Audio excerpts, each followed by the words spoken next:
Welcome to in this lecture we will discuss import and export management introductory part. So what is international trade? It is the exchange of goods, capitals and services between two countries by their mutual understanding. International trade is a major source of economic revenue for any country. This international trade is generally controlled by World Trade Organization, that is WTO. What are the factors affecting international trade? It is first the rate of exchange or currency. We know that each country has different currency and we have to take care of the rate of exchange. Next factor affecting is customer satisfaction. Customer likes and dislikes is a major part in international trade. Next is communication. We have to establish proper communication between two countries for successful international trade. Next is population explosion. We have to take care of population of any country before starting any trade. Next is industrialization. So if any country to which we are dealing the trade, the industrialization is a major part. If the industrialization is more, so chances of long-term trade can be possible. So these are the factors affecting the international trade. Next is duties related to import and export. So first one is the custom duty and second is basic duty. Custom duty is a tax which a state collects on goods imported or exported across the border of the country. That is known as a custom duty. Next is duties are significant source of revenue for developing countries. Next is excise duty. It is an indirect tax levied and collected on the goods manufactured in India. Additional custom duty is the another type of duty that we encounter in international trade. Next is equal to excise duty levied on like product in India. So it is also called as CVD, countervailing duty. Such duty is leviable on the values of goods plus custom duty payables. Next is export duty.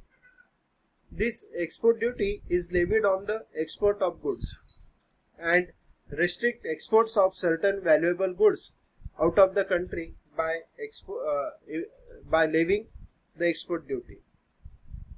Next is anti-dumping duty.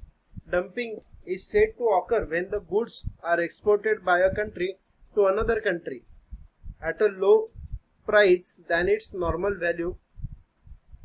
To prevent dumping, government may levy additional duties equal to margin of dumping on such articles, and it is called as anti-dumping duty. Recently Government of India levied anti-dumping duty on import of steel.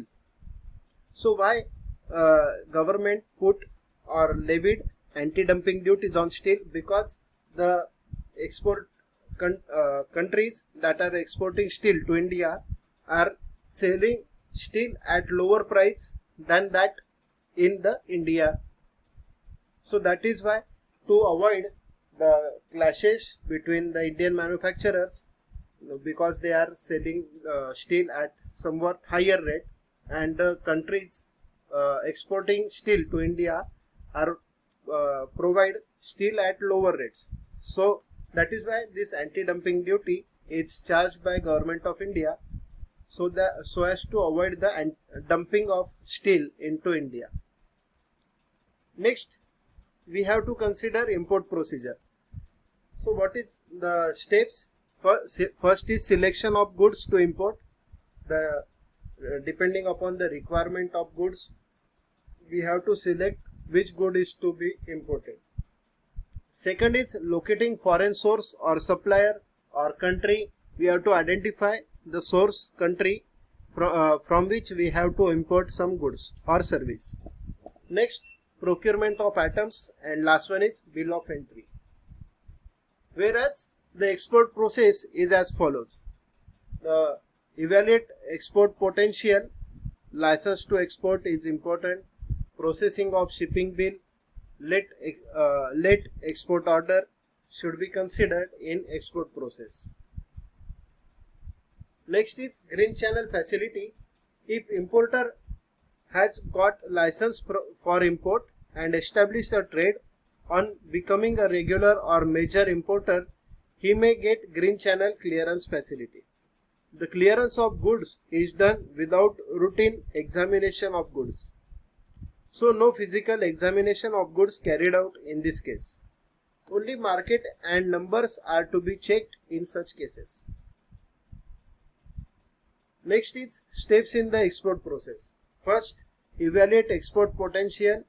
Second, do country analysis. And in this analysis, country respective to imports and investments. Next is trade barriers, requirements. Different trade laws between two countries are accessed in this second point of analysis. And last one is infrastructure. We have to take care of infrastructure, or we have to look infrastructure of any country before we start export. Next is evaluate export potential. So the order given by import country is to be fulfilled by the export country or not, that we have to check. Do the market analysis. In market analysis, market size, product potential is assessed for the easy export process. Next is distribution channel. We have to find out the proper distribution channels while we export any goods or service to any country. Needs for re-engineering like localization of product and all that we have to consider in export process. Last, we determine entry method, goal of entry, select distribution partner, determine channel length, assess risk, determine cost, and we determine or access the different trade terms between two countries, determine tasks to be performed in the foreign market. That are the steps in export process. So if you like this video, please like, share and subscribe. Thank you.